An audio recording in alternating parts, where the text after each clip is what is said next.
안녕하세요. 오늘도 사운살롱을 찾아주셔서 감사합니다. 동서, 그리고 순이 할매, 난 다음번에 어머님 제사에 참석 못하니까 알아서들 해요. 형님, 작년 제사에도 안 오셨잖아요. 어머님 제사에 매번 빠지시면 어떡해요? 그리고 아버님과 함께 사신 지 3년이나 되는 새 시어머니께 순이 할매라뇨. 옆에서 듣기 안 좋네요. 옳지, 둘째 며느리가 맞는 말 했다. 큰며느리야, 네가 아무리 날 정식 시어머니로 인정 안 한다 해도 호칭이 매번 순이 할매가 뭐냐? 대학까지 나왔다고 맨날 차량질해대면서 못 배워먹은 사람처럼 그게 뭐냐? 아, 그럼 현지수님 이렇게 부를까요? 아버님이랑 혼인신고도 안 하고 같이 살기만 하면서 내가 그쪽을 시어머니 대접해주길 바래요? 욕심이 과하시네. 순이 할매 생일이라고 가족들 다 모여준 것만 해도 감지덕지인 줄 알아야지 원. 그리고 순이 할매는 아버님 애인인데 옛날에 돌아가신 와이프 제사상 차려준다는데 꼬박꼬박 끼고 싶어요? 가난해서 그런지 자존심도 참 없네 그려. 야, 무슨 말을 그렇게 하니? 이게 돈 없는 거랑 뭔 상관이라고. 네 남편은 대체 누구 뱃속에서 나왔다니? 비록 젊어서 돌아가셨지만 너희들 시어머니가 계셨기에 이 집안 가족들에 있을 수 있는 거 아니냐? 그런 시어머니 제사에 맨날 이 핑계에 저 핑계 대고 빠지는 게 큰 며느리로서 잘하는 짓이냐? 이 할매랑은 진짜 말이 안 통하나니까. 아, 가난한 우리 아버님 뭘 보고 곁에 끝까지 들러붙어 있나 몰라, 거머리처럼. 암튼 동서, 난 그날 애들 운동회 따라갔다가 아마 몸이 많이 피곤할 예정이니까 제사 참석 못해. 그렇게 알아둬. 형님, 그럼 제사 음식이라도 해서 보내시든가 사서라도 보내세요. 매번 저 어머님만 고생해야 하나요? 저도 얼굴 한번 못 뵌 시어머니 제사라고요. 형님은 전업주부시잖아요. 전 회사 다니며 야근하느라 미친 듯이 바쁘다고요. 동서는 결혼해서 7년간 애도 안 생기고 있잖아. 애도 없으면서 뭐가 그리 바쁘다고 그래? 그놈의 애는 둘 중 누구 문제로 안 들어서는 건지 난임병원인데 한번 가봤어? 하긴 둘 다 중소기업 커플이니 맞벌이에도 삼성 다니는 울 남편 한 사람 월급에도 못 미치겠지만. 지금 비꼬시는 거예요? 저희도 나름 노력하고 있다고요. 형님네는 큰아들이라고 결혼할 때 아버님이 빚까지 내가면서 집 사주셨잖아요. 저흰 월세집에서 신혼 시작해서 열심히 벌어서 모으고 있고요.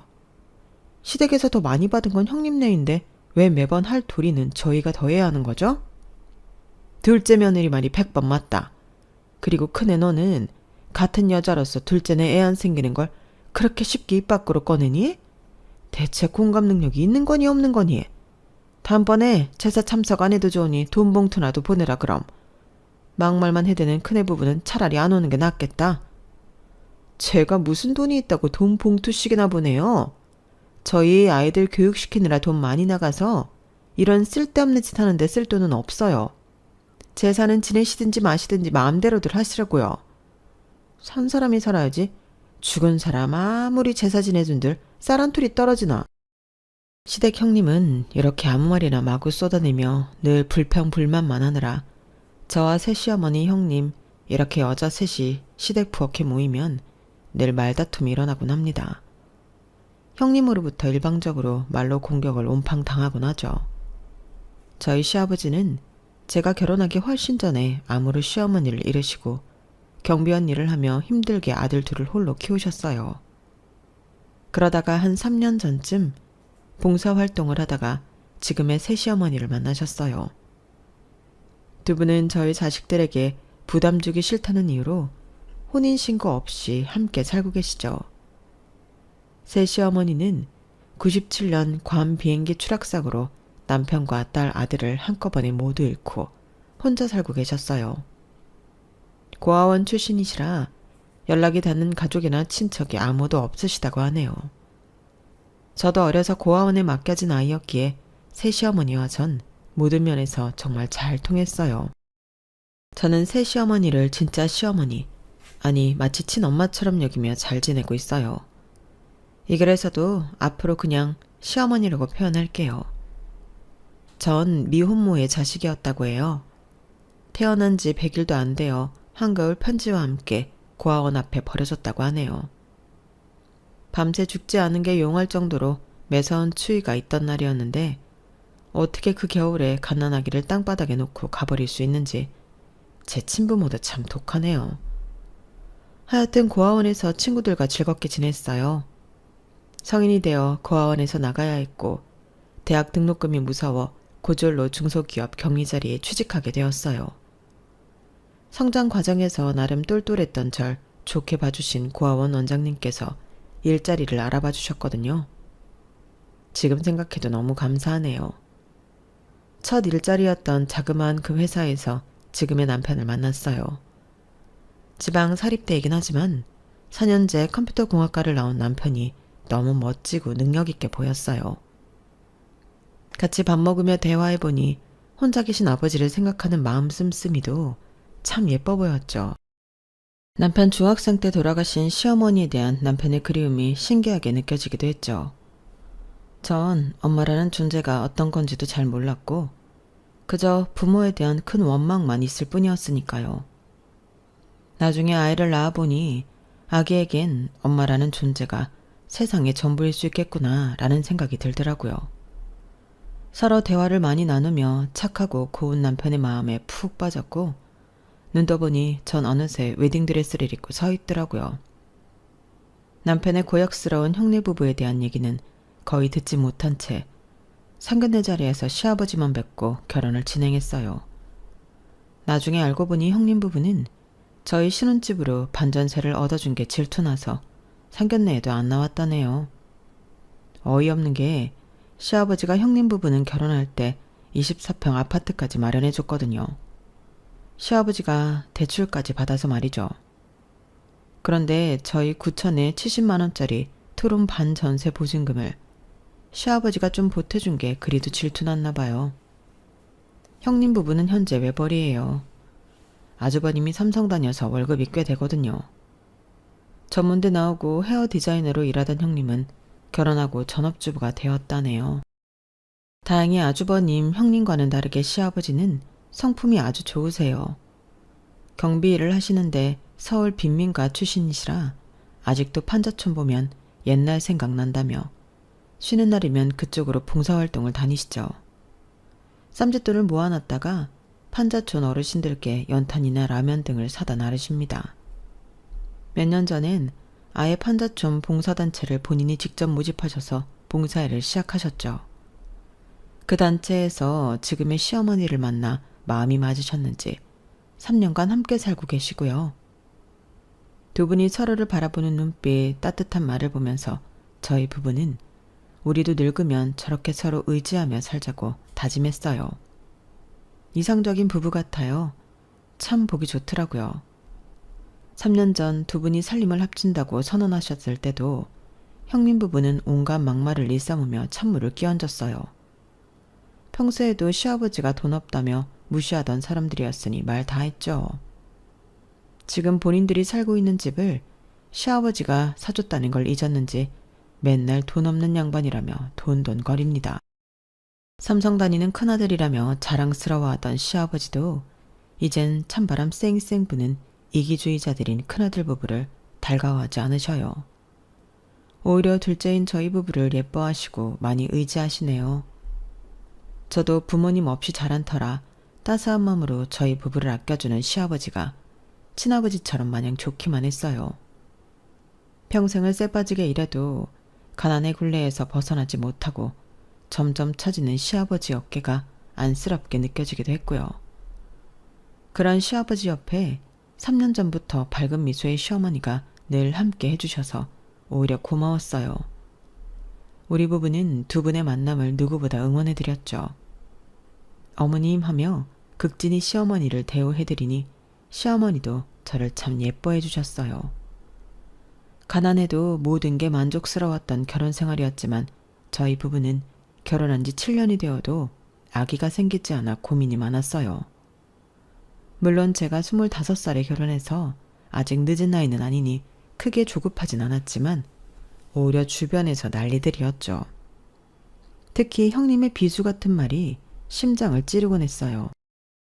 동서 자궁이 문제인 거야? 아님 도련님 정자 운동성이 문제인 거야? 난임병원 가서 검사는 해봤어? 어머, 형님이 뭘 그렇게 구체적으로 따져 물으세요. 그런 건 저희 부부가 알아서 할 테니 신경 끄세요. 뭘 또 전화까지 해서 무슨 막말을 풀어부으시려고요. 내가 언제 막말을 했다고 그래. 뭐 눈에 뭐만 보인다고 대학도 못 나오고 고졸 교육만 받아서 쌍스러운 말만 귀에 들어오나 보지? 이것 보세요. 늘 형님은 이렇게 안 좋은 말만 쏟아내시잖아요. 입에서 막말이 나오려고 해도 머리 필터에서 한번 걸러야 하는 거 아니에요? 뭐?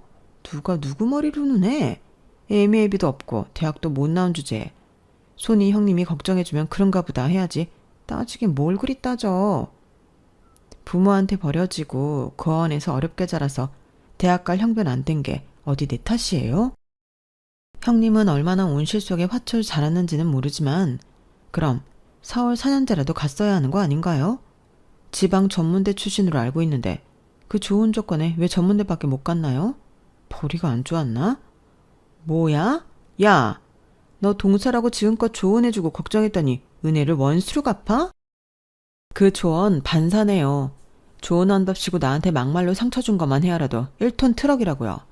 다 집어치우고 이번 명절에 음식 어떻게 할 건지 정하기나 해요. 뭘 어떻게 해? 난 아이가 둘이나 있는 애기 엄마고 동서는 프리한 자유인 아니야? 그럼 누가 더 시간 내서 음식을 장만해야겠어. 딱 답이 나오지? 전 직장 다니잖아요. 그리고 요즘 시험관 시술하느라 전처럼 명절 일 많이는 못해요. 형님은 또 저랑 어머님께 다 떠넘기고 와서 음식 먹기만 하실 작정이에요? 그럴 거면 돈이라도 두둑히 내시던가요. 맨날 아주버님 억대 연봉이라고 자랑하시잖아요. 그게 뭘 자랑이야.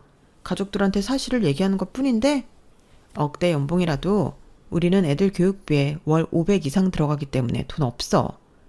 그리고 나 필라테스에 수영에 골프 연습장까지 다니느라 바쁘니까 명절 준비는 동서가 해. 한 5만 원 던져줄게. 그럼 됐지? 순이 할매랑 둘이 잘해봐. 시어머니한테 순이 할매가 뭐예요? 교양 없이. 다 같이 있을 때 옆에서 들을 때마다 제 얼굴이 다 빨개져요. 어머님이 혼인신고는 안 하셨어도 아버님과 사실혼 관계로 3년이나 사셨으면 시어머니 대접해드리는 게 당연한 거 아닌가요? 정식으로 시어머니 대접 받고 싶으면 지갑을 오픈하고 자식들에게 좀 베풀든가. 아버님이랑 똑같이 돈 없는 늙은이 같던데 대우만 시어머니로 해달라는 건가? 당최 난 그 할매 맘에 안 들어. 시어머니 대우는 동서 혼자 하든가. 진짜 너무하시네요, 형님. 매번 그렇게 미꾸라지 마냥 빠져나가시려 하나요? 시집 올 때 집을 낼름 받았으면 끝값이라도 하셔야죠. 심지어 아버님이 그 집 형님이랑 아주머니 공동명의로 해주셨다면서요.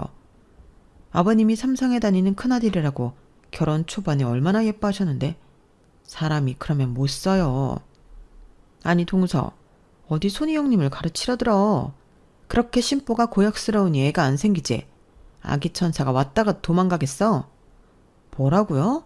아니 형님, 왜 애기 얘기를 여기에 갖다 붙여요? 같은 여자로서 너무한 거 아니에요? 돌아오는 명절에도 형님은 갖은 핑계를 대며 일 못한다고 빠져나갔네요. 전 분한 마음을 꾹 참고 회사 일을 마치고 난임병원으로 급히 달려가서 시험관 시술을 했죠. 제발 이번엔 성공해라. 절실한 마음으로 시술을 받고 집에 와서 침대에 살포시 누웠습니다. 그런데 새벽이 되자 점점 제 배가 아파오기 시작했어요. 얼른 옆에서 자던 남편을 깨웠어요. 여보, 배가 이상해. 너무 아프면서 배가 볼록해지는 것 같기도 하고. 뭐? 얼른 병원에 가보자. 119에 연락할게. 응급실로 가서 검사를 해보니 복수가 차오르는 거였어요. 이번 시험관 시술도 실패였죠. 남편은 제 건강과 기분을 첫 번째로 걱정해 주었어요. 시험관 시술이 실패할 때마다 엄청나게 실망하며 우울해하던 걸 알았을 테니까요. 자기야, 난 평생 자기만 있으면 돼. 아기 없어도 전혀 문제 없어. 오히려 아기 있으면 애한테만 집중하게 돼서 부부 사이가 멀어진다더라. 난 그렇게까지 하면서 아이 낳고 싶지 않아. 조만간 강아지 한 마리 입양해서 키워보자. 내 자식이라고 생각하고 말이야. 뭔 소리야. 강아지도 3명인데 신중히 입양해야지. 그리고 난 아직 32살밖에 안 됐으니 난임 치료에 더 박차를 가해서 아기 꼭 낳을 거야. 자기 정자에도 문제 없다니까 곧 아기 다시 생길 거야. 시험관 시술도 계속 할 거고. 자기 몸이 너무 축나는 것 같아서 걱정돼서 하는 말이야. 그럼 내 월급이 많진 않지만 우리가 사치 부리는 가정은 아니니 시술하는 동안 자기 회사 그만두고 집에서 쉬도록 하자. 우리 월세 내고 나면 남는 금액도 없이 빠듯한데 애 없을 때 바짝 벌어야지 무슨 소리야. 최대한 회사 다니면서 시술해볼 테니 내 걱정은 하지 마. 에휴, 미안해 자기야.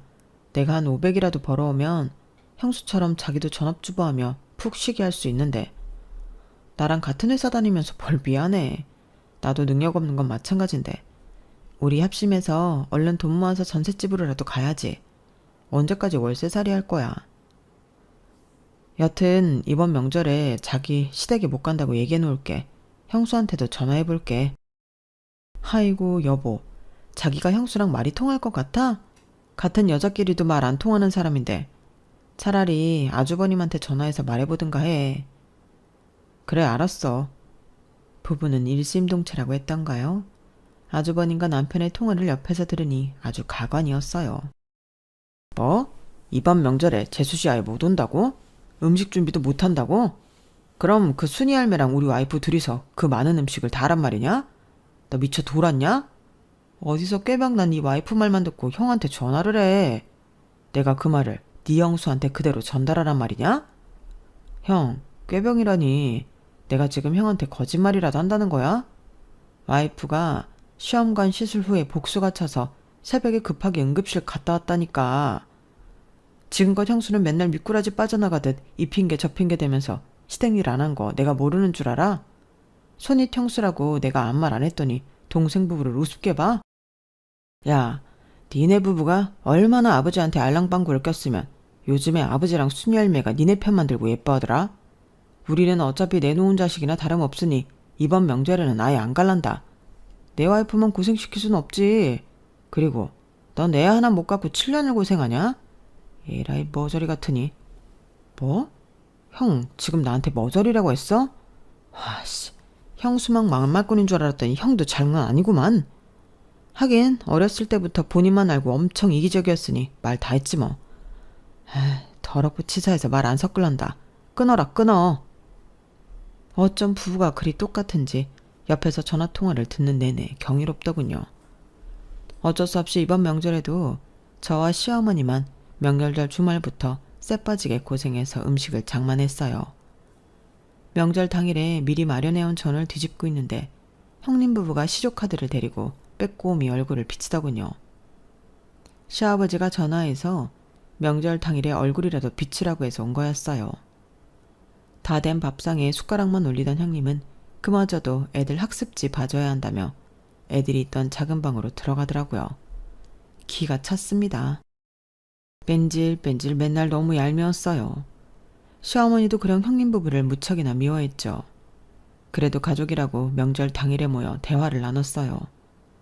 시아버지가 봉사활동을 함께하지 않겠냐고 물어보자 형님 부부는 또 투덜거리기 시작했습니다. 큰애 부부도 애들 데리고 연말에 판자촌 봉사활동 함께 가보자. 애들 교육에도 좋을 거다. 아버지, 그렇게 더러운 곳에 귀한 우리 애들을 왜 데리고 갑니까? 추운데 거기 백날 가봐야 쌀이 나옵니까? 돈이 나옵니까? 아버지 경비해서 얼마 번다고 거기에 라면이며 쌀이며 퍼주냐고요 대체? 내가 판자촌에서 자랐기 때문에 그쪽만 보면 애틋한 마음이 들어서 그런다. 그 사람들이 가난하게 살고 싶어서 게을러서 그런 곳에 사는 줄 아냐? 아무리 성실하게 살아도 가난의 구렁텅이에서 못 빠져나와서 그런 거다. 그런 사람들이 재기하도록 도와줘야 하는 거 아니냐? 그 사람들이 능력 없고 게을러서 늙어 죽도록 가난하게 사는 거지. 뭐가 불쌍하다고 맨날 퍼줘요. 아버지랑 순이 할매랑 아주 쌍으로 퍼주는 게 눈꼴시려서 못 봐주겠다고요. 돈이나 많은 양반들이면 모르겠는데 경비일해봐야 돈 얼마 번다고요. 너 아직도 내 안 사람한테 순이 할매라고 부르냐? 이런 싸가지 없는 것. 이 사람이 너희들한테 부담 안 주고 싶다고 혼인신고도 안 하고 여지껏 돈 없는 내 옆에 같이 살아주고 있는 것도 고마운데 뭐? 순이 할매라고? 고얀 것. 큰아들이라고 막내보다 더 정성 들여 키운 내가 바보지. 재혼을 할 거면 좀 돈 많은 할매를 만나든가. 아버지는 꼭 형편도 어려운 할매를 만나서 아직도 이 좁은 빌라를 벗어나질 못하세요. 여자를 만나고 싶으시거든. 제가 나중에 돈 많은 할매나 하나 소개시켜 드릴게요. 아니 큰애야, 내가 바로 옆에 있는데 말이 너무 심한 거 아니니? 내가 네 아버지랑 함께 살면서 친엄마 같은 마음으로 너한테 정성을 들였는데 내 성의는 다 무시하는 거냐? 내가 너희 집에 퍼나른 반찬이며 고추장 된장이며 그 정성들 싸그리 다 무시하는 거냐고? 그까짓 고추장 된장 다시 다 가져가세요. 어차피 맛도 더럽게 없어서 한쪽 구석에 곰팡이 펴서 버릴 거니까. 아이, 이놈의 집구석은 돈도 없이 맨날 꾸리꾸리하니 재수가 없다니까. 여보, 가방 챙겨. 애들하고 그만 집에 가자고. 그래 이놈들아. 손주들 데리고 다 가버려라. 애비 앞에서 못하는 말이 없구나. 구이한 것들. 명절 모임에서 형님 부부는 그런 식으로 안 좋게 퇴장했네요. 제가 시집와서 항상 똑같은 패턴이었던 것 같아요. 부부가 쌍으로 쌈딱같이 싸움하는 걸 좋아하다 보니 조용히 넘어가는 명절이 없었죠. 시어머니는 남은 음식을 바리바리 싸서 저희 부부에게 주셨어요. 둘째 며느리 너도 나처럼 고아원 출신이라 부모는커녕 핏줄이 하나도 없으니 명절 되면 친정 가는 여자들이 부러울 거다. 나는 네 맘 다 알아.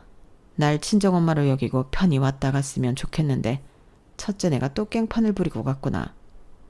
음식이라도 많이 사줄 테니 집에 가서 푹 쉬면서 편하게 먹으려무나. 고맙습니다 어머님, 아버님. 마음이 많이 상하셨을 텐데 어머님께서 위로 좀 잘해드리세요. 형님네 부부는 늘 다 된 밥에 재를 뿌리고 가네요. 저도 어머님을 친정엄마처럼 여기고 있어요. 항상 딸처럼 예쁘게 여겨주시고 마음 써주셔서 감사해요 어머님. 그래, 요즘 시험관 시술하고 있다며? 그게 여자 몸이 많이 상하는 거라던데 내가 보약한제 지어서 보내줄게. 시험관이랑 병행해서 먹어도 문제없는 순한 걸로다가 그거 먹고 기운 차려서 꼭 임신 성공해서 애기 낳으면 내가 많이 도와줄게. 해보는 게 보통 힘든 일이 아니거든. 에휴, 너한테 이렇게 말하고 나니 비행기 사고로 저 세상 간 우리 딸내미, 아들내미가 생각나서 눈물이 나는구나. 어려서 저 세상 갔지만 우리 딸도 너처럼 참 고왔는데. 어머님, 제가 아직 자식이 없어서 그 마음 다 헤아리진 못하겠지만 자식 먼저 떠나보낸 그 마음이 얼마나 슬프시겠어요. 앞으로 제가 친딸처럼 어머님께 잘할게요. 옛날 생각하며 너무 마음 아파하지 마세요. 아유, 말이라도 그렇게 해주니 내 마음이 좀 낫구나.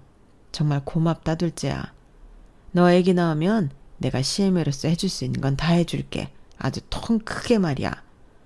그동안 너희 시아버지와 3년간 사실혼으로 살면서 내가 다 계획하는 게 있다. 나만 믿고 아기 생기는 대로 낳고 몸 생각해서 직장도 그만두도록 해. 아니에요 어머님. 일단 전셋집으로 이사하는 게 목표라서 할 수 있는 데까진 직장 다니면서 난임 치료도 병행해 보려고요. 나도 고아원 출신이라 진짜 독립심이 강했는데 너도 그렇구나. 내가 둘째 너만 보면 마음이 짠해.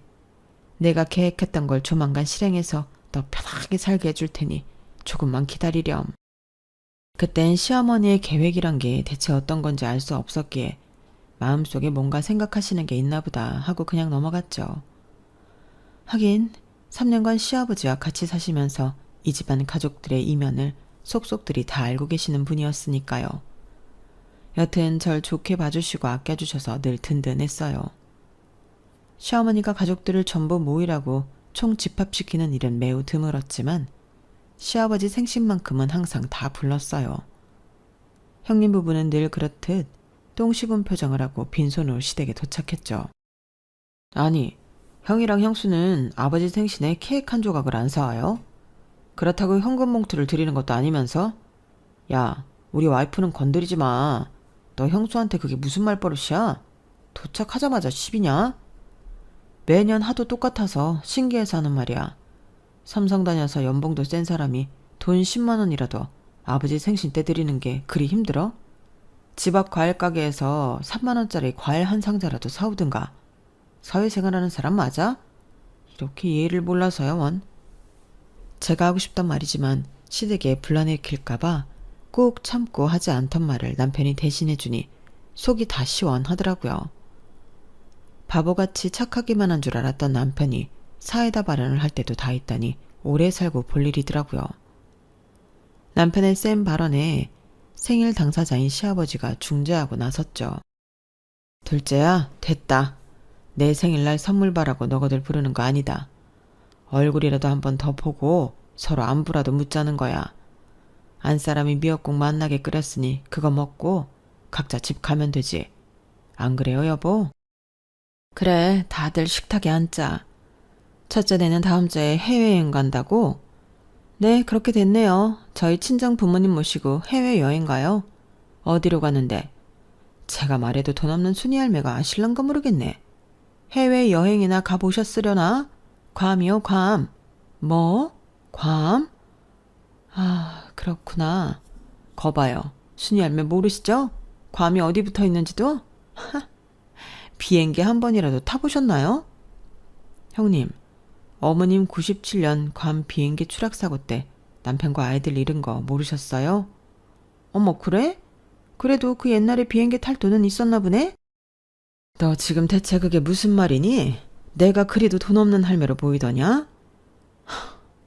니네 첫째네 맨날 나를 그렇게 무시하다간 나중에 큰 코 다치게 될 거다. 큰 코요? 우릴 큰 코 다치게 할 재력이라도 있나? 크게 코웃음이 나네요. 형님, 말씀 좀 조심하세요. 괌 얘기 더 이상 꺼내지 마시고요. 내 입으로 내가 말하겠다는데 동서가 무슨 상관이야. 친정 부모님께 효도 한번 하겠다는데. 아, 하긴 그쪽은 효도할 친정도 없는 천의 고아지. 읍스, 말 실수했네. 너 정말 안 되겠구나. 고아 출신이 어디가 어떻다는 거냐. 나도 고아원에서 자라서 독립적으로 잘 자랐고 둘째 며느리도 애가 얼마나 바르게 잘 성장했니. 맨날 도운동거리며 자기보다 낮은 사람들 비꼬고 비난하는 첫째 너보다 100배 낫다. 고아라고 무시하는 거 앞으로 그만둬라. 순이 할매 하나도 안 무서우니 어줍잖은 조언이나 그만하세요. 누가 누구한테 훈계질이야 정말. 기분 나빠서 내가 여보 어서 밥이나 먹고 일어나자고요. 우리 말고 딴 사람들이 아버님 생신 축하해드리는데 우리까지 나설 필요 있나요 뭐? 그래 그러자고. 내 와이프를 조리돌림 하는데 기가 차서 진짜. 형님과의 껄끄러운 관계는 대체 언제까지 계속될지 형님 부부 생각만 하면 마음이 참 불편했죠. 그러던 어느 날 남편한테 다급한 전화가 걸려왔어요. 여보, 나 지금 여의도 성묘병원으로 운정해서 가는 중이야. 아버지가 뺑소니 차량에 치여 교통사고를 당하셨대. 다행히 생명엔 지장이 없는 것 같은데 다리뼈가 으스러졌다네. 얼른 가봐야 할 것 같아. 어머님께 전화 왔어. 어머님도 많이 당황하신 모양이냐. 형님네 부부한테 자기가 연락 좀 해줘. 뭐라고요? 어머머 어떡해. 웬 교통사고야. 어젯밤 꿈자리가 뒤숭숭 하더니 이런 말도 안 되는 일이. 그나마 생명에 지장 없으시다니 10년 감수했네요. 알겠어요. 얼른 가봐요. 형님한테 내가 지금 바로 전화해 볼 테니. 저는 놀란 가슴에 터져나오는 눈물을 대충 추스르고 바로 형님한테 전화를 걸었어요. 형님, 지금 아버님께서 교통사고를 당하셨대요. 지금 여의도 성묘병원 응급실에 계시다네요. 다행히 의식도 있으시고 생명에 지장이 없으신 것 같은데 다리뼈가 다 으스러졌대요. 아버님 어떡해요. 지금 당장 병원으로 와주세요. 어머님도 엄청 놀라신 모양이에요. 뭐? 조용히 좀 말해. 귀청 떨어지겠네 아주. 교양 없이 정말. 나 지금 모처럼 고급 스파에 왔는데 웬 교통사고야. 이거 타임이 정해져 있어서 3시간은 채워야 해. 좀 비싼 스파가 아니거든. 연예인도 많이 오고 말이야. 뭐라고요? 형님, 지금 아버님께서 교통사고 났다는데 스파가 웬 말이에요. 아이들도 다 커서 밥 알아서 다 챙겨 먹을 수 있잖아요. 얼른 아주버님께도 연락하셔서 같이 병원으로 와주세요. 그쪽 부부가 가고 순이 할매까지 있는데 굳이 우리까지 가야 해? 요즘 코로나 때문에 간병도 안 된다는데 왜 이렇게 호들갑이야. 생명에 지장도 없다며. 면죽을 쥔 양반이네. 보통 70대 돼서 교통사고 나면 다들 크게 다치시던데 아버님 굿럭이네 아주. 굿럭? 네 진짜 어이가 없어서. 야 이 아줌마야. 아버님이 빚까지 내서 당신네들 집까지 사줬으면 적어도 교통사고 나셨다는데 걱정하는 척이라도 해야지. 두 부부가 완전 사이코패스 아니야, 이거? 뭐? 사이코패스? 나 이거 힐링하러 스파 왔다가 웬 봉변이야? 여기 다들 고급 사모님들만 있는 곳이라 큰 소리를 통화 못해서 다행인 줄 알아, 이 옆판내야. 다음번에 만나면 내가 아주 머리채라도 잡을 줄 알라고. 암튼 병원은 당신들이나 가보든지 해. 바쁜 우리까지 오라가라 하지 말고. 형님과의 통화 때문에 갑자기 스트레스를 확 받아서인지 아랫배가 땡기면서 하혈을 좀 하더라고요. 시험관 시술을 잠시 중단한 지도 꽤 되었기 때문에 임신일 거라고 예상은 안 했지만 혹시나 하는 마음에 임신 테스트기를 해보았고 희미하게 두 줄이 나왔습니다. 이게 뭐지? 임신 테스트기가 맞나? 하고 다른 테스트기를 뜯어서 재차해보았어요. 이번엔 확실한 두 줄이 나오더군요. 어머나, 내가 임신을 했다고? 결혼 7년 만에 처음 겪어보는 일이라 기쁨보다는 덜컥 두려움이 앞섰어요. 아기가 중간에 유산이라도 되면 어떡하지? 내가 일어서 있으면 혹시 아기가 자궁에 붙어있다가 미끄러지는 거 아니야? 중력받으면 아기가 떨어지기라도 하는 거 아닌가? 별 생각이 다 들더군요. 재빨리 침대에 가서 똑바로 누운 후 남편에게 전화를 걸었어요. 여보, 나 임신 테스트기 두 줄 나오는데 어쩌지? 일단 침대에 바로 누웠어. 아기 혹시라도 떨어질까봐. 무서워서 움직이지도 못하겠네. 뭐? 정말? 자기 그럼 아무것도 하지 마. 여기 응급실엔 나랑 어머님 있을 테니까 오지 말고. 내일 산부인과 문 열면 가서 정확히 확인해보자. 자기 수고 많았어. 축하해. 회사에 사정을 말하고 병원 문 열자마자 확인해본 결과 임신 9주였어요. 그동안 정신이 얼마나 없었으면 생리 안 하고 지나간 것도 모르고 있었죠. 아기 심장 소리를 듣는데 눈물이 쏟아지더군요. 내 뱃속에 생명이 자리 잡고 있다니 7년 만에 찾아온 생명에 감사하고 또 감사했어요. 기쁘고 흥분된 마음을 추스르고 현실로 돌아와 교통사고로 병원에 누워 계신 시아버지가 매우 걱정됐어요. 엎친 데 덮친 격으로 주된 간병인이었던 시어머니가 코로나에 걸려 갑작스레 병원에서 거의 쫓겨나다시피 집으로 와야 했어요. 다행히 시아버지는 코로나 음성이어서 계속 병실에 있을 수 있었고 급한 대로 남편이 휴가 내고 간병을 했지만 중소기업이라 간병 휴가는 인정이 잘 안 되었어요.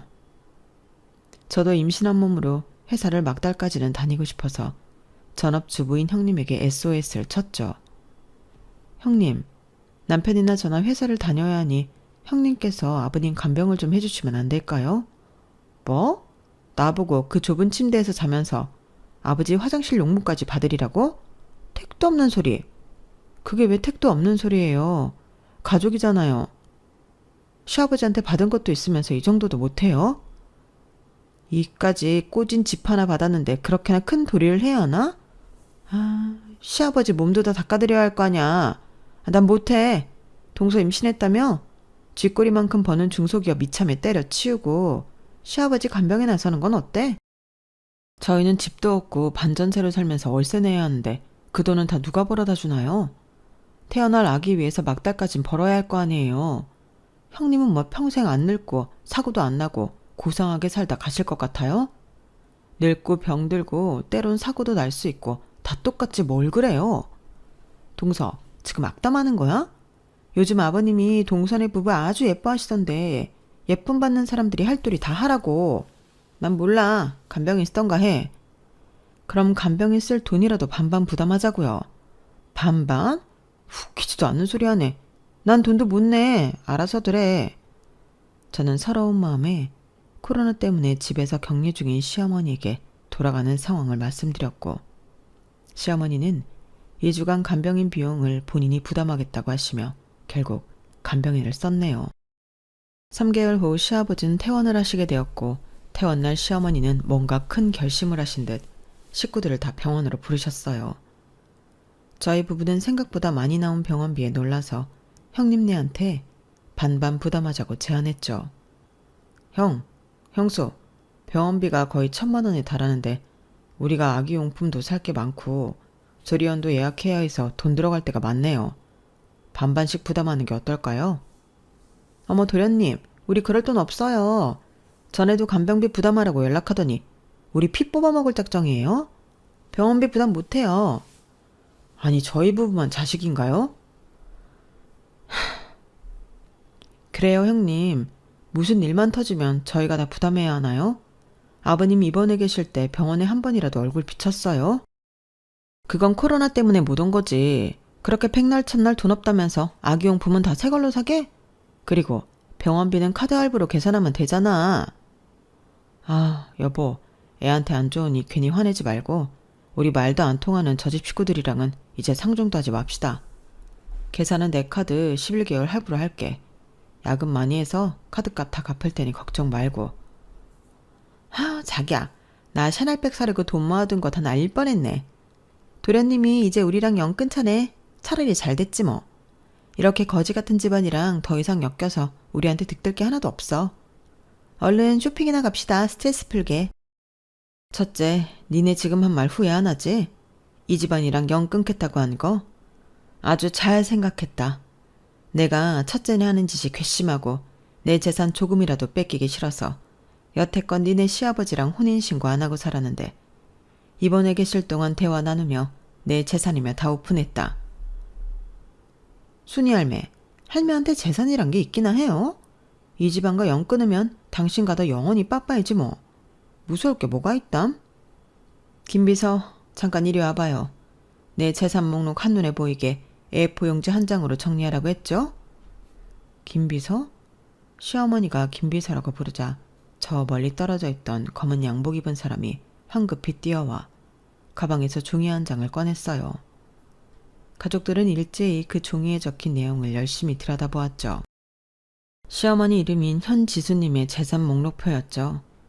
나인땡 한남 100평, 에테땡땡 청담 74평 분양권, 타워 땡리스 90평, 롯데 땡땡리엘 90평, 그 외 서울시내 대학가 원룸 30채, 용인 땅 1000평, 판교에 건물 한 채.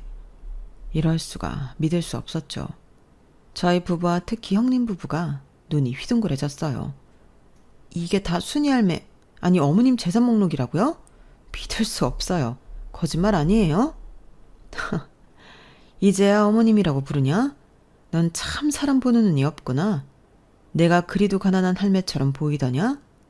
원래 내가 명품 로고 보이는 옷을 싫어하긴 한다만 그렇게 추리하게 입진 않았는데. 믿기 힘들다면 이 부동산들의 등기부 등본이나 한번 봐라. 김비서가 다 들고 왔단다. 부동산 등기부 등본을 확인해보니 다 시어머니 현지순 당동명이었어요. 근저당이나 대출 하나 없이 깔끔했죠. 더욱 놀라운 것은 그렇게 비싼 집들을 다 월세로 돌리고 있다는 점이었어요. 시어머니는 전세 보증금 따윈 필요 없는 찐 부자였죠. 첫째네는 둘 다 이 집안과 인연 끊겠다고 했지? 그럼 뭐 볼 것도 없고. 너희 시아버지와 상의한 결과 혼인신고 없이 둘째네한테 이 부동산들 다 증여하기로 했다. 증여세는 이 중에 한 두세 채 팔고 월세 받는 걸로 몇 년간 분할 납부하면 될 거다. 월세가 한 달에 거의 10억은 나오니까 뭐. 너희 시아버지랑 난 내가 갖고 있는 현금으로 공기 좋은 시골에 집 한 채 지어 살 생각이야. 현금만 한 100억은 넘게 있으니 평생 다 쓰지도 못하고 죽겠지 뭐. 유언장에 남은 돈은 둘째네한테 또 증여하고 갈 테니 앞으로 예쁜 아기 키우면서 알콩달콩 살려무나. 지금껏 고생 많았다. 어머님, 큰며느리인 저를 잊으신 건 아니죠? 아버님이 큰아들인 저희 남편을 얼마나 아끼셨는데요. 제발 저희 이대로 내치지 말아주세요. 불쌍한 저희가 이렇게 무릎 꿇고 싹싹 빌게요. 어머님께 조금이라도 버릇없게 됐던 거 다 사죄드릴게요. 저희도 한 10억만 증여해 주시면 안 될까요? 어머님께 10억은 껌값이잖아요. 10억짜리 껌도 있다냐? 첫째 니네 때문에 내가 재산 숨기고 조용히 3년을 살아왔던 거다. 니네 시아버지한테 미안하지만 돈만 보고 내게 득달같이 달려드는 남자들도 많았기에 숨긴 것도 있고. 돈이라면 아주 지긋지긋해. 돈 벌기 위해 미친 듯이 열심히 살았지만 이젠 돈 냄새도 싫다. 내가 혹시라도 혼인신고하면 첫째 니네한테 1원의 콩고물이라도 떨어질까봐 무서워서 못하겠다. 아주 악랄하기 짱이 없는 니네한테 적선을 하느니 내 돈을 바다의 상어밥으로 내던지는 게 낫지.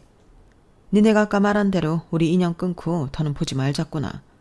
내가 경호원을 써서라도 내 곁에 못 오게 할 테니 얼른 꺼지거라. 어머님, 그동안 불효했던 저희를 용서해 주세요. 저희한테 딱 10억이라도 적선해 주시면 안 될까요? 저희를 불쌍히 여겨주세요. 김비서, 경호원들 불러서 첫째 부부 좀 내 곁에 못 오게 해. 병원에서 무슨 심파 찍는 것도 아니고 웬 무릎을 꿇고 눈물을 흘리고 난리 부르스야. 아, 딱 싫어. 둘째네야, 아버지 모시고 얼른 집에 가자꾸나. 나머지 얘기는 집에 가서 들려줄게. 못단 흥미진진한 얘기가 많구나. 저희 부부와 시아버지 시어머니는 시어머니 소유의 하얀색 포르쉐 차량을 타고 시댁으로 돌아왔어요. 도착하니 변호사분이 이미 와 계셨고 그때부터 일사천리로 증여 작업이 진행되었죠. 증여세를 내고 나서도 몇백어치의 부동산이 저희 부부의 공동 소유로 되었네요. 세상에 이런 일도 있구나 싶었죠. 저희 시어머니는 옛날에 신문에 날 정도로 고아 출신으로 엄청난 자수성가를 하신 분이었어요. 워낙 소박하신 분이라 전혀 모르고 있었네요. 시어머니께 받은 집들 중에 한 군데를 골라서 들어가 아기방 꾸미고 가사 도우미 쓰면서 여유롭게 출산 준비하라시는데 대체 어느 곳으로 들어가야 할지 선택을 못하겠네요. 남편과 함께 기존에서 살던 월세집에서 서로 멍 때리며 지내고 있습니다. 시어머니께서 형님 부부로부터 오는 연락은 철저히 차단하고 만나지도 말라고 경호원까지 붙여주셔서 그 외의 소식은 잘 모르겠네요. 뭐 아주버님이 대기업 다니니 잘 먹고 잘 살겠죠. 전 앞으로 태어날 아기만 신경 쓰며 행복한 생각만 할랍니다. 제 사연 들어주셔서 감사합니다. 사람은 마음보를 곱게 쓰면서 살아야 하는 것 같습니다. 마음보 좋으신 여러분들도 다들 부자 되세요. 여러분, 사연 댓글에 응원과 현명한 조언 부탁드려요. 좋아요와 구독은 저에게 큰 힘이 됩니다. 오늘도 좋은 일 가득하세요.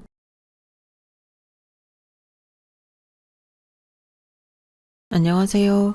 오늘도 사연살롱을 찾아주셔서 감사합니다.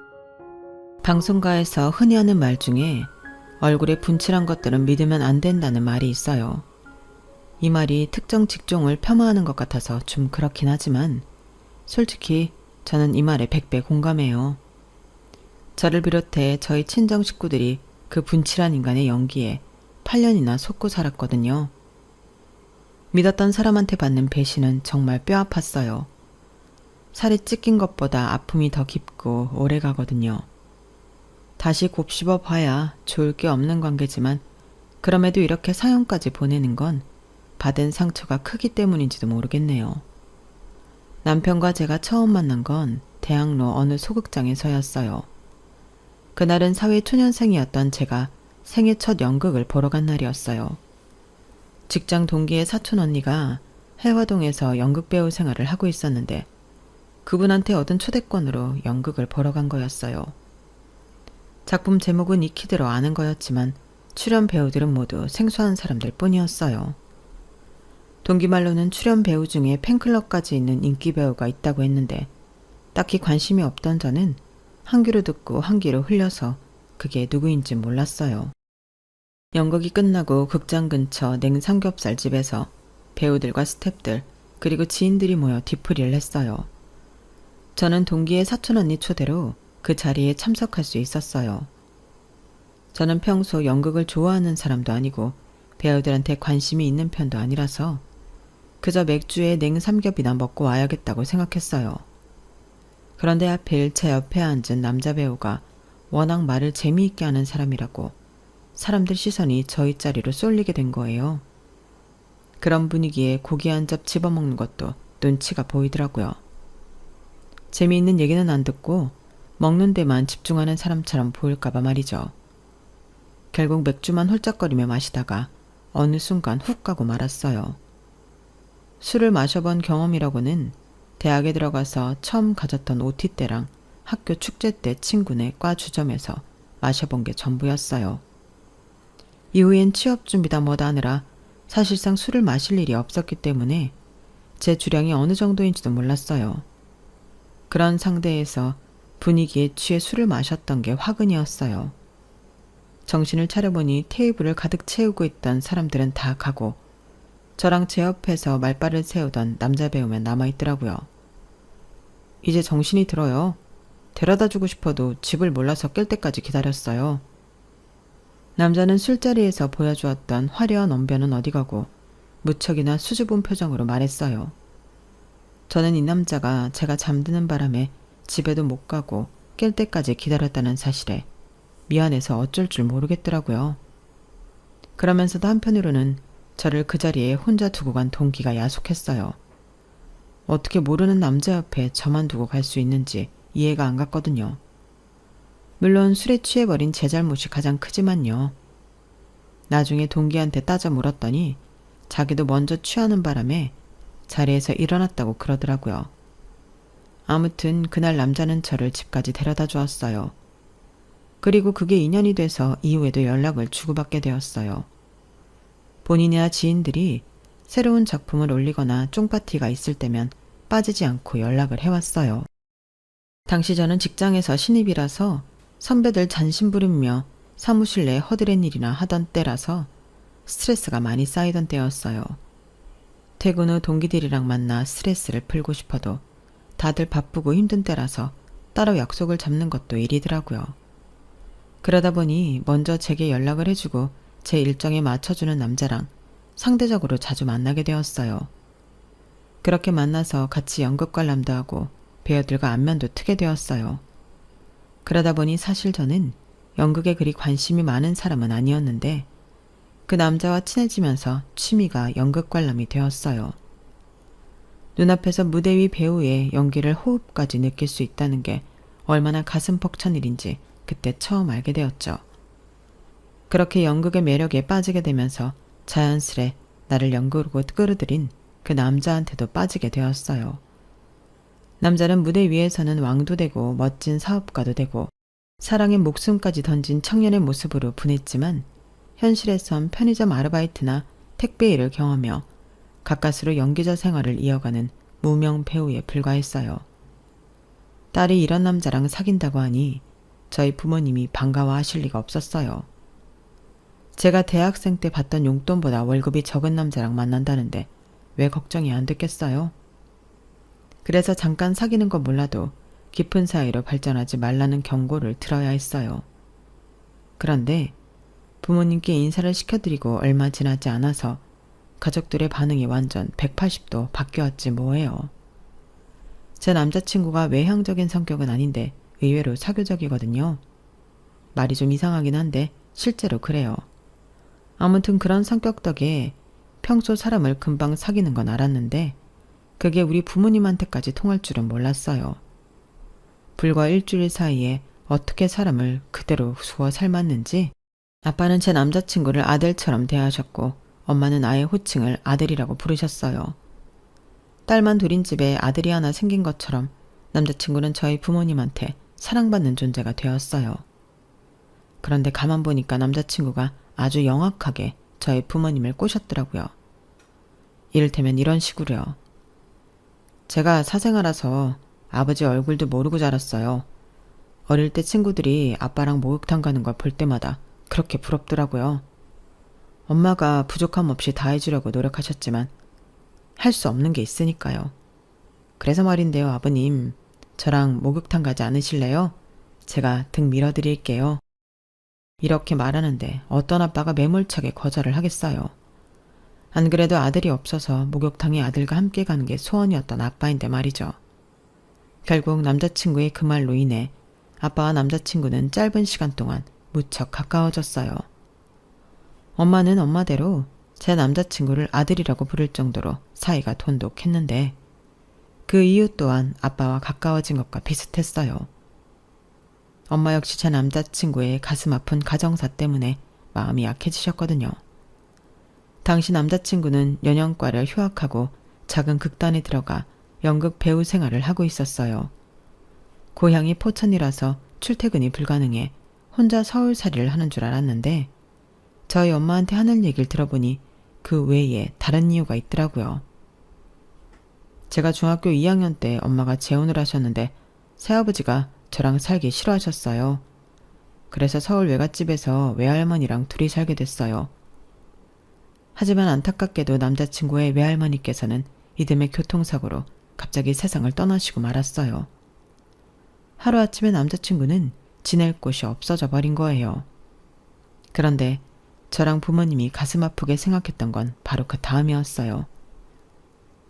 외할머니 장례식이 끝나고 엄마가 그러더라고요. 제 동생을 임신하셨다고요. 기분이 묘하긴 했지만 그래도 동생이 생긴다고 생각하니까 기대도 되고 좋더라고요. 그런데 엄마 표정이 조금 이상한 거예요. 자꾸 미안하다는 말만 하고. 그러더니 고시원 얻어줄 테니까 서울에서 혼자 살면 안 되겠냐고 하더라고요. 새아빠가 걱정을 하신다는 거예요. 제가 동생한테 해코지하지 않을까 해서요. 그런 소리까지 듣고 어떻게 같이 살겠다고 하겠어요. 그래서 그때부터 고시원에서 혼자 살았어요. 명절에도 좁은 고시원 방 안에서 외롭게 혼자 지내서 그런가? 사람들로 북적이는 극단 생활이 너무 좋더라고요. 무방비 상태로 들었던 남자친구의 가슴 아픈 가정사에 저도 그렇고 부모님도 많이 놀랐어요. 자식을 키우는 부모 입장에 감정이입이 되셨는지 제 남자친구를 바라보는 눈빛 자체가 달라지셨거든요. 엄마는 집에서 밑반찬을 만들 때마다 혜성이 가져다 주려며 반찬을 따로 담아주셨고, 아빠는 가족끼리 외식을 하러 갈 때면 제 남자친구도 부르라고 하셨어요. 맛있는 걸 먹을 때마다 마치 친자식을 생각하듯 제 남자친구도 생각해 주셨던 거예요. 그렇게 남자친구는 자연스럽게 한 가족처럼 되고 말았어요. 제 여동생과도 처음 본 날부터 오빠 동생으로 지냈을 정도로 사이가 좋아서 남자친구가 우리 가족으로 스며드는데 아무런 문제가 되지 않았어요. 남자친구가 제 가족들과 가까워지면서 한 가지 안 좋은 점이 생겼는데 그건 바로 우리 둘이 다퉜을 때예요. 이유가 있어서 싸웠을 텐데도 저희 가족들은 묻지도 따지지도 않고 제 남자친구 편을 들었어요.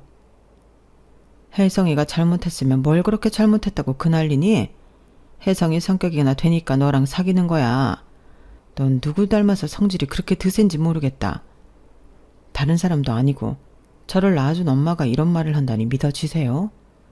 아무튼 남자친구와 다투면 손해를 보는 건 매번 저였어요. 그러다 보니 싸워도 가족들한테 말을 안 하게 되었어요. 한 사람과 오래 연애를 하다 보니 어느 순간부터 이성이 아니라 가족으로 받아들여지게 됐던 것 같아요. 한 번은 남자친구를 포함해 온 가족이 속초로 놀러 간 적이 있었는데 그거 식당에서 서빙하던 분이 저를 가리키며 그러시는 거예요. 며느리냐고요. 그러면서 제 남자친구 보고는 아들이 아버님을 많이 닮았다고 그러지 뭐예요. 처음 그 말을 들었을 땐 가족들이 그저 피식 웃고 지났는데 그분만 그런 반응을 보인 게 아니라는 게 문제였어요. 이후로 어디를 가든 사람들이 저를 며느리라고 생각하고 제 남자친구가 이 집 아들이라고 생각하곤 했거든요. 돌려 말하면 그만큼 저희 부모님과 남자친구 사이에 거리감이 없었다는 얘기일 거예요. 제 나이 24세 만나 30살이 될 때까지 6년이나 연애를 했지만 그러는 사이에도 남자친구의 벌이는 좀처럼 나아지지 않았어요. 무대에 서는 달도 조금씩 줄어갔고요. 이제는 슬슬 결단을 내려야 할 때가 된 것 같았어요. 그리고 그 무렵 지금까지 남자친구가 하는 일에 대해 아무런 터치가 없던 아빠가 남자친구를 집으로 부르셨어요. 그리고는 평소와 달리 무거운 표정으로 그러셨어요. 혜성아, 이제 할 만큼 해보지 않았니? 너도 이제 30도 훌쩍 넘겼는데 언제까지 돈도 안 되는 일에 매달릴 거니? 꿈도 좋지만 이제는 가정도 이루고 현실을 살아야 할 때가 아닌가 생각한다. 우리 지민이도 이제 30이야. 이제는 너도 한 가정을 책임지고 살아야 하지 않겠니? 아빠는 제가 기약 없이 나이를 먹어가는 게 걱정되셨는지 그동안 참았던 말을 어렵게 꺼내셨어요. 그러시면서 남자친구의 일자리까지 마련해 주시겠다고 했어요. 아빠 말씀이 틀린 것도 없고 거기다 일자리까지 주신다니 이보다 좋을 수는 없는 조건이지만 그렇다고 하루아침에 하던 일을 포기하고 아빠 뜻에 따를 수도 없는 일이었어요. 사실 남자친구도 더는 버텨봤자 가망이 없다는 걸 알고 있었던 것 같아요. 나이는 들어가고 극단 내에서는 입지가 좁아져서 후배들한테까지 밀리기 시작했으니까요. 거기다 일찌감치 연극을 그만두고 취직을 했던 친구들이 가정도 집도 사고 차도 사고 자식 낳고 이러고 사는 걸 보면서 갈등했던 것도 사실이에요. 하지만 막상 저희 아빠한테 연기를 그만두라는 말을 듣고 나니 마음이 착잡한 건 어쩔 수 없었죠. 그래도 조건이 좋은 건 사실이잖아. 자기처럼 경력이 없는 사람한테 그런 자리를 준다는 건 쉽지 않은 결정이라고. 아빠가 신경 많이 쓰신 것 같으니까 한번 해보는 게 어떨까? 이제 우리도 30대야. 언제까지나 꿈을 쫓아 살 수는 없다고. 남자친구가 결정을 내리지 못하고 지지부진하게 시간만 끄는 것 같아서 보다 못한 제가 끼어들었어요. 그런데 제 말이 기분이 나빴던가 봐요. 야, 너 내가 우습냐? 니네 아빠가 날 한심하게 보니까 네 눈에도 내가 병신 같아 보여? 그래, 나도 내가 배우로서 가망 없는 거 알아. 그래도 지금까지 해온 게 있는데 어떻게 한순간에 끊고 사냐고. 한 달만 시간을 줘. 남자친구는 그렇게 말을 하고는 한 달 동안 가까운 동남아로 배낭여행을 다녀오겠다고 했어요. 생각을 정리하고 싶다고요. 하지만 그마저도 본인이 감당할 능력이 안 돼서 결국엔 제가 왕복 비행기표와 현지에서 쓸 비용을 지원해 주었어요. 그렇게 한 달 동안 태국과 인근 국가를 여행하고 돌아온 남자친구는 결심이 섰는지 극단에서 나와 저희 아빠가 주선해준 직장에 취직을 했어요. 남자친구 최종 학벌이 대학 중퇴였기 때문에 봉급은 고졸 사원에 맞춰줬어요.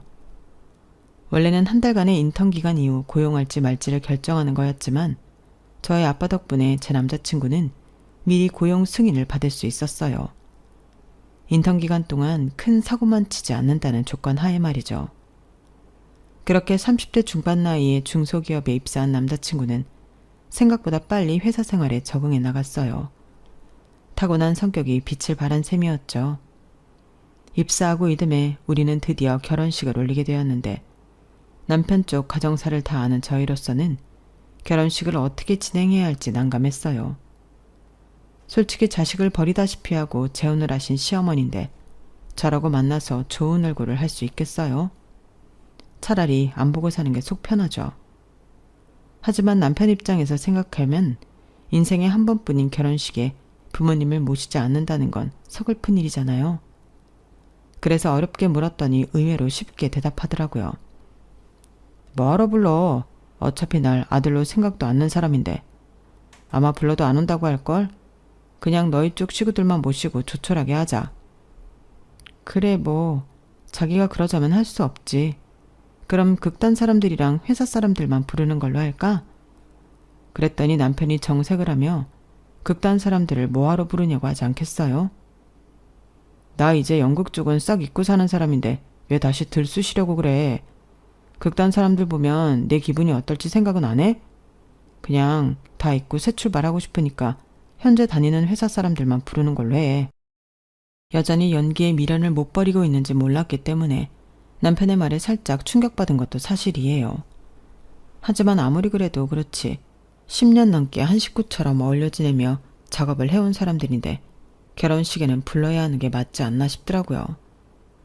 당사자인 남편이 싫다고 하니 어쩔 수 없는 노릇이었지만 솔직히 찜찜한 기분이 드는 건 어쩔 수 없었어요. 결국 결혼식은 저희 쪽 집안분들과 부모님, 지인, 제 친구들과 남편 직장 동료들만으로 조촐하게 진행했어요. 돌이켜 생각해보면 남편과 알고 지낸 건 꽤 되지만 정작 남편의 가족이나 가까운 사람들을 만나본 적이 없었어요. 처음 연애를 시작할 때만 해도 극단 사람들과 자주 보긴 했지만 연애 기간이 길어지면서 점점 뜸해지게 됐거든요. 저도 회사에서 연차가 늘어나고 업무량이 늘어나면서 전처럼 개인적인 시간을 내기 힘들어졌거든요. 그러다가 남편이 극단을 나오기 2, 3년 전부터는 아예 극단 사람들과 연락이 끊어진 상태였어요.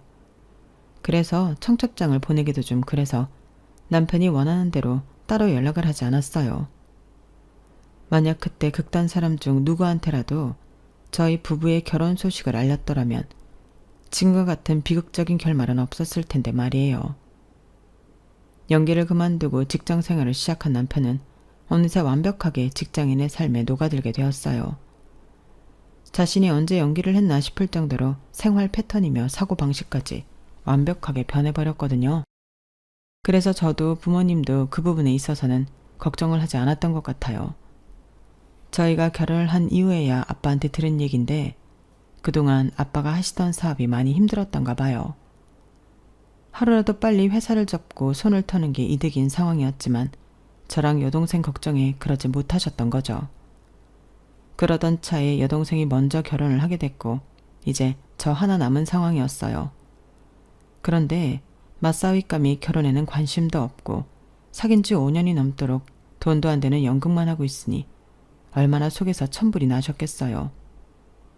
그렇다고 내 자식도 아닌데 함부로 연기를 해라 말아라 할 수도 없는 노릇이라서 소가리만 하시다가 더는 회사를 지탱할 수 없는 상황이 돼서야 맞사위감한테 현실적인 얘기를 꺼내셨던 거예요.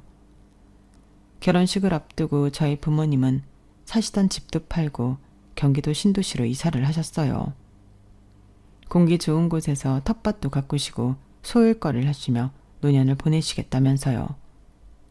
하지만 천성이 부지런한 아빠는 그곳에 가셔서도 쉬지를 못하셨어요. 일주일도 안 돼서 일을 찾아 나서셨거든요.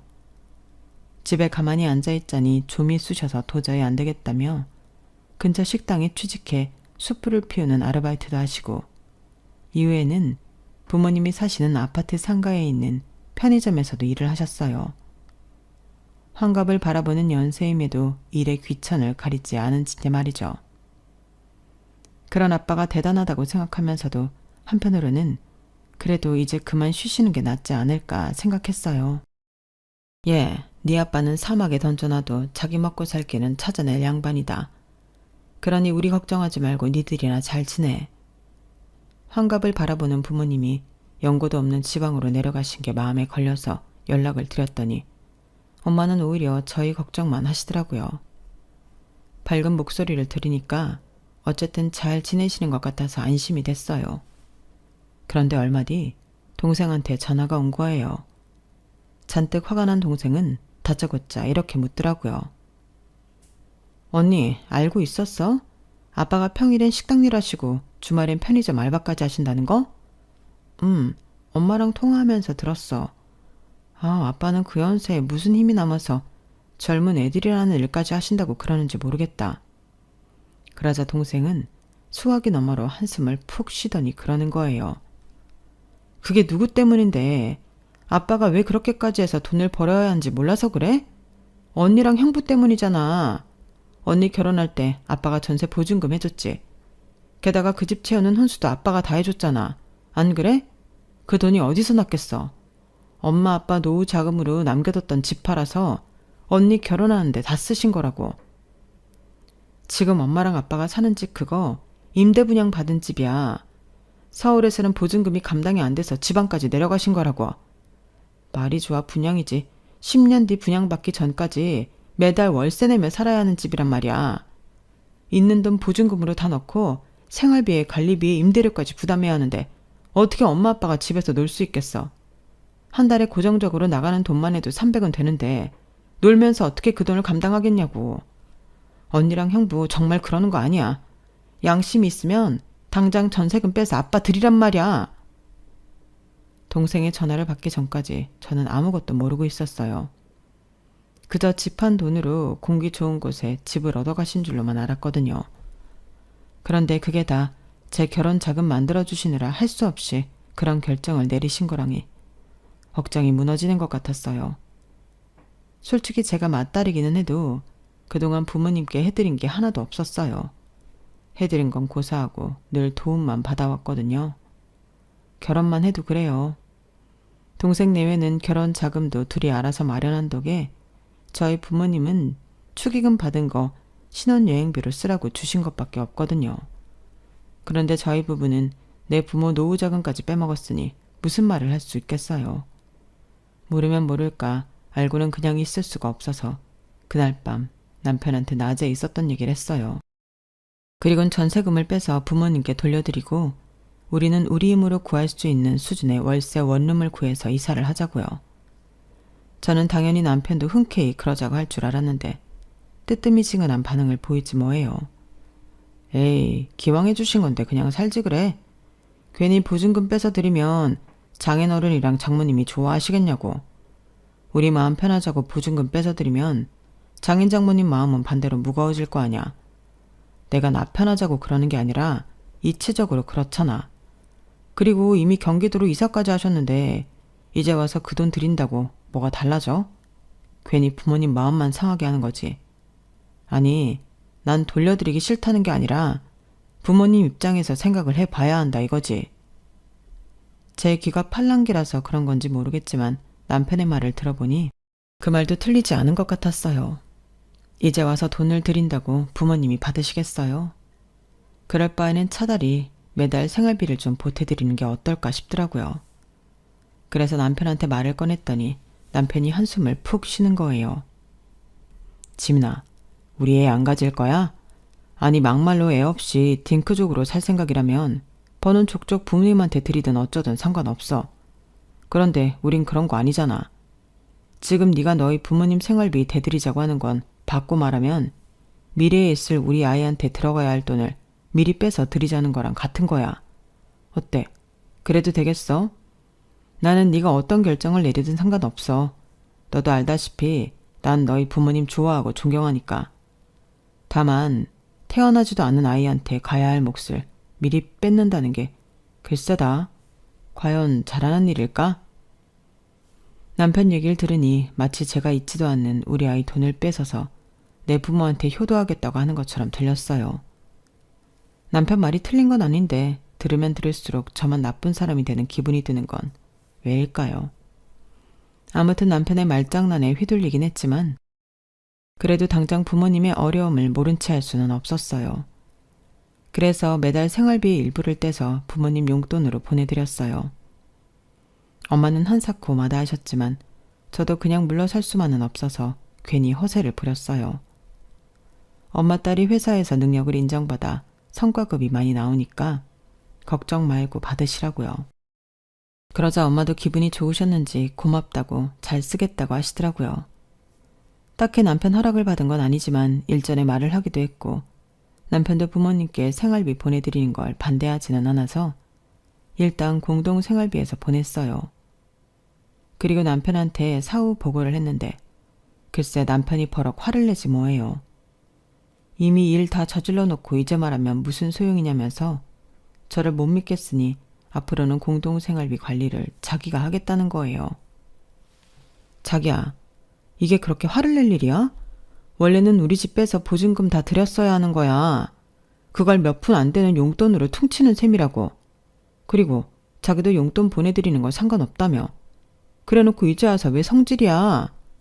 야, 그건 어디까지나 네가 하도 강요하니까 어쩔 수 없이 그러자고 한 거지. 솔직히 어떤 미친놈이 처갓집에 돈 보내고 싶겠냐? 암튼 공동생활비에서 뺏어 쓴 돈은 네가 채워놔. 꼴랑 50만 원에 이 난리를 치는 남편을 보니까 정말 서운했어요. 우리 부모님이 자기를 얼마나 아끼고 많이 도와줬는데 고작 50만 원이 아까워서 이러다니 진짜 기가 차더라고요. 이 정도 금액도 그렇게 아까워서 날리면서 보증금 빼서 드리겠다는 말을 믿으라고요? 어림도 없죠. 서운한 마음이 커서 그런가 이후로는 남편이 하는 말과 행동에 하나같이 믿음이 안 갔어요. 이런 야박한 사위놈인 줄도 모르고 엄마는 제게 받는 용돈이 부담스러우셨는지 사위가 좋아하는 열무김치며 장조림, 그 밖에 간장게장까지 반찬을 한아름 만들어 보내주셨어요. 그걸 보고는 좋다고 달려들어 코를 쳐박고 먹는 모습을 보니 어찌나 열이 받던지 뒤통수를 한 대 후려 갈기고 싶더라고요. 한번 정이 떨어지니까 밤에 잘 때 남편의 숨소리도 듣기 싫을 정도였어요. 결혼 전에는 그렇게 살림을 합치고 싶어서 안달이었는데 싸우고 나니까 아침에 눈 떠서 밤에 눈 감을 때까지 얼굴을 마주해야 한다는 게 곤혹스러웠어요. 특히나 냉전 상태일 때 집안 행사에 참여해야 하는 건 정말이지 최악이더라고요. 아빠 생신이 주중이라서 다들 직장 때문에 시간이 안 되니 주말에 동생네 부부와 함께 친정을 찾았어요. 오랜만에 뵙는 부모님 앞에서 싸운 티를 낼 수도 없고 그렇다고 웃고 있자니 속에서는 천불이 나고 아주 죽겠더라고요. 어떻게든 티를 안 내려고 억지 웃음을 지으려니 볼따귀에서는 경련이 일어날 지경이었어요. 엄마가 미리 차려두신 생신상에 제가 사간 케이크와 동생이 사온 샴페인까지 더해서 모처럼 맛있는 식사를 마치고 준비해간 선물을 드렸어요. 동생네는 공기압으로 다리를 주물러주는 안마 기계와 현금을 드렸고 저는 20만 원을 넣은 현금 봉투를 준비했어요. 제가 드리는 것보다는 그래도 사위가 드리는 게 나을 것 같아서 아침에 남편한테 맡겼더랬죠. 남편이 아빠한테 돈 봉투를 건네자 동생이 장난기가 발동했는지 봉투를 낚아채며 그러더군요. 형부가 웬일이래? 아빠 생신에 돈 봉투를 다 준비하고? 우리 짠돌이 형부가 얼마나 넣었는지 한번 확인해 볼까? 그리고 봉투를 열어 손가락으로 지폐를 헤아리더니 이내 표정이 굳어버렸어요. 와, 역시 형부답다. 우리 집에서 아빠 생신 선물로 단돈 5만 원을 낼 수 있는 사람은 형부가 유일할 거야. 그동안 형부가 우리 아빠한테 받은 용돈만 해도 수백은 될 텐데 정말 너무한다. 처음엔 장난으로 시작했던 동생이었지만 형편없는 액수를 확인하고는 자기가 더 화가 난 듯 보였어요. 중요한 건 그때까지도 저는 동생이 장난을 치는 줄로만 알고 있었다는 거예요. 제가 분명히 아침에 5만 원권 4장이 든 봉봉투를 남편 손이 쥐어주었으니까요. 돈에 발이 달린 것도 아니고 어떻게 액수가 20만 원에서 5만으로 줄어들겠어요. 그래서 동생한테 장난 그만하라고 한 소리 했어요. 그런데 동생이 정색을 하며 자기가 지금 장난하는 걸로 보이냐고 되려 화를 내지 뭐예요. 안 그래도 저희 집 전세 보증금 문제로 최근에 다툰 적이 있던 동생이라서 얘가 아직 그때 일로 앙금이 남아서 일어나 싶더라고요. 그런데 봉투를 확인한 엄마 역시 실망스런 표정을 짓는 걸 보고는 동생이 장난한 게 아니라는 걸 알 수 있었어요. 상황이 이렇게 되고 나니 이런 짓을 벌일 사람은 남편뿐이라는 생각뿐이었어요. 그래서 조용히 남편을 베란다로 불러내 어떻게 된 거냐고 물었어요. 그랬더니 뭐라는 줄 아세요? 어차피 이젠 회사도 정리했고 우리가 더 받을 게 있겠냐? 받을 건 하나도 없는데 뭐하러 20씩이나 줘. 5만 원이면 족하지. 아니 그걸 말이라고 해? 요즘엔 초등학생 조카 생일 선물도 5만 원짜리는 안 해. 그런데 하물며 장인 생신에 5만 원이 뭐냐? 내가 당신 때문에 얼마나 창피한 줄이나 알아? 매부는 70만 원이 넘는 안마기에 현금도 50만 원이나 넣어서 드렸던데 20만 원을 다 드려도 모자랄 판에 거기서 15만 원이나 빼다니 어떻게 그럴 수가 있어? 당신은 창피하지도 않아? 아 됐어. 이미 다 끝난 일 가지고 난리냐. 그나저나 장모님도 참 그래. 그냥 나가서 먹자니까 굳이 집에서 차리시겠다고 하더니 소갈비도 아니고 돼지갈비찜을 하셨더라. 요즘에 누가 돼지갈비찜을 먹냐? 에이 5만 원 낸 거 반도 수거 못하겠네. 남편은 투덜거리며 얼른 거실로 들어가 버렸어요. 제 아빠 생신 선물로 5만 원도 아깝다던 남편은 그날 누구보다 음식을 많이 먹었어요. 돼지갈비를 누가 먹냐고 투덜댈 때는 언제고 앞접시에 뼈가 수북하게 쌓이도록 신나게 퍼다 먹었더라고요. 매부 앞에서 그런 남편이 어찌나 창피했나 몰라요. 집으로 돌아오기 전 30만 원을 넣은 돈 봉투를 아빠 책상 위에 두고 왔어요. 뒤늦게 발견하신 아빠가 전화를 하셔서는 그러시더라고요. 혜성이한테 너무 뭐라고 하지 마라. 그래도 그놈이 나한테는 아들이나 진배 없는 놈 아니냐. 칭찬 고래도 춤추게 한다고 그러잖니. 네 남편 흠결만 보려 하지 말고 늘 잘한다 잘한다 칭찬부터 해줘. 그럼 혜성이도 차차 나아질 거다. 아빠는 당신 맞사이가 어떤 마음으로 5만 원밖에 안 드렸는지 모른 채 끝까지 맞사이 편을 드셨어요. 그런 모습에 저는 더 속이 상하더라고요. 그래서 다음날 친구와 회화동에서 만나 술잔을 기울이며 신세한탄을 했어요. 그런데 그 주점에서 반가운 얼굴을 만나게 된 거예요. 저와는 입사 동기로 남편과 만났던 그 연극 뒤풀이에 저를 데려가 주었던 그 친구였죠. 입사 2년 만에 결혼을 하고는 바로 회사를 그만뒀었는데 최근에 다시 재취업에 성공했다고 하더라고요. 정직원은 아니고 계약직, 애 딸린 유부녀의 경단녀를 정직원으로 받아줄 회사가 어딨겠어. 그런데 지민 씨는 아직 회사에 다니는 걸 보면 미혼이야? 아니 작년에 결혼했어. 자기도 알 거야. 자기 사촌언니네 극단에서 같이 있었던 이혜성 씨. 제가 남편 이름을 말하자 동기는 얼굴이 창백하게 변해버렸어요. 그리고는 믿을 수 없다는 듯 확인을 하더라고요. 자기가 혜성이 오빠랑 결혼을 했다고? 이거 완전 개쓰레기네. 지네 엄마는 우리 언니한테 맡겨놓고 지는 세장가를 가? 얼굴이 벌겋게 변해서는 제 앞에 있던 술을 벌컥벌컥 마셔댔어요. 그리고는 충격적인 얘기를 시작했어요. 그동안 남편이 숨겨왔던 진짜 남편에 대해서요. 남편은 애초에 대학에 들어간 적도 없었고 지방에 있는 작은 극단에서 활동을 하던 배우였다더군요. 그러다 농화로 연영과 학생들을 만나서 함께 어울리다가 그중 한 여학생의 도움으로 서울에 있는 극단에 들어가게 된 거예요. 도움을 준 여학생이 바로 동기의 사촌 언니였죠. 옷가방 하나 딸랑 들고 서울로 상경한 남편은 동기의 사촌 언니 원룸에서 함께 지냈다더군요. 그렇게 시작된 동거는 저를 처음 만났던 그때까지도 이어지고 있었어요. 제가 남편과 알게 되고 얼마간은 친구로 지냈으니까 그때 사촌 언니랑 사귀고 있었던 건 사실 문제가 될 일은 아니었어요. 문제는 저랑 사귀게 되었을 무렵에도 사촌 언니랑 사실혼 관계였단 거예요. 그냥 둘이서만 같이 살았던 게 아니야.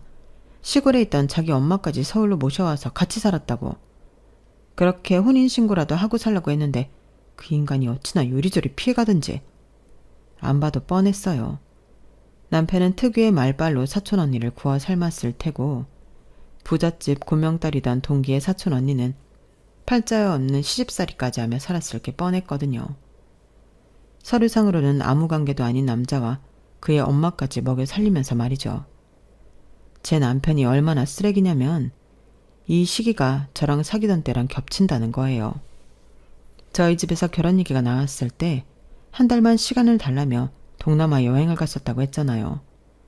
동기한테 들어보니 그때 남편은 사촌 언니랑 이별 여행을 떠났었다고 하더라고요. 제가 사준 항공권에 제가 준 달러와 제 카드까지 쓰면서 말이죠. 이 인간이 저랑 결혼할 때 자기 엄마를 끝까지 감췄던 건 그동안의 거짓말이 들통날까봐 그랬던 거였어요. 애초에 사생아도 아니고 모친이 재혼을 한 것도 아닌데다 사실혼 관계인 여자한테 자기 엄마는 맡겨놓고 있다는 걸 자기 입으로 말할 수 없었던 거죠. 지민 씨, 솔직히 난 지민 씨도 피해자라고 생각해. 하지만 우리 사촌 언니가 그 인간한테 당한 건 도저히 참고 넘길 수가 없어. 그러니까 자기가 결심이 서면 알려줘. 그날 동기랑 헤어진 뒤 집으로 돌아오는데 격해진 감정을 도저히 수습할 수가 없어서 집까지 오는 몇 번이나 길에 주저앉아 오열을 했어요. 처음엔 이 인간한테 속았다는 것 때문에 분노에 휩싸여서 울었고 그게 어느 정도 진정되자 천하의 개쓰레기 같은 놈한테 속아 마음을 내주신 우리 부모님이 안타까워서 눈물이 났어요. 저도 이렇게 힘든데 그동안 자식처럼 믿고 아끼셨던 부모님은 오죽하랴 싶었거든요. 그래서 더 용서할 수 없었어요. 하지만 복수를 할 때 하더라도 일단 부모님께 사실을 알리는 게 먼저일 것 같았어요. 그래서 다음날 월차를 내고 친정으로 향했어요. 그리고 회사 동기한테 들은 얘기를 전했죠. 솔직히 그 말을 하기 전까지도 혹여 부모님이 충격을 받아 쓰러지시면 어쩌나 걱정을 했는데 이게 웬걸. 저보다 더 담담하시지 뭐예요. 물론 화를 내시긴 했지만 여러 가지 복합적인 감정으로 화를 내시는 게 아니라 정말 딱 한 가지 감정으로 화를 내셨어요. 그 감정은 바로 분노였어요. 이런 쓰레기 같은 자식이 감히 내 딸을 가지고 놀아? 얼굴에 분칠한 놈들을 믿지 말라고 하더니 그 말이 찰떡이었네 그래. 넌 어쩔 셈이냐? 그놈을 용서해줄 생각은 아니겠지? 그러자 엄마는 손사래를 치며 말씀하셨어요. 아우 됐어. 사람은 고쳐 쓰는 거 아니라고 했다. 지 부모까지 팔아가며 남의 등쳐먹고 사는 놈들은 절대 못 고쳐. 걸레는 빨아도 걸레야. 그 악취가 어디 가냐고. 그러니 차라리 잘 됐어. 이참에 갈라서. 그놈한테 쏟아부은 시간이 아까워 머뭇거려진다면 절대 그러지 마라. 시간 끌어봤자 그놈만 좋은 일 시키는 거니까. 저보다 더 적극적으로 이혼을 권유해 주신 부모님 덕분에 용기를 낼 수 있었어요. 입사 동기의 사촌 언니와 함께 남편을 상대로 소송을 시작했거든요.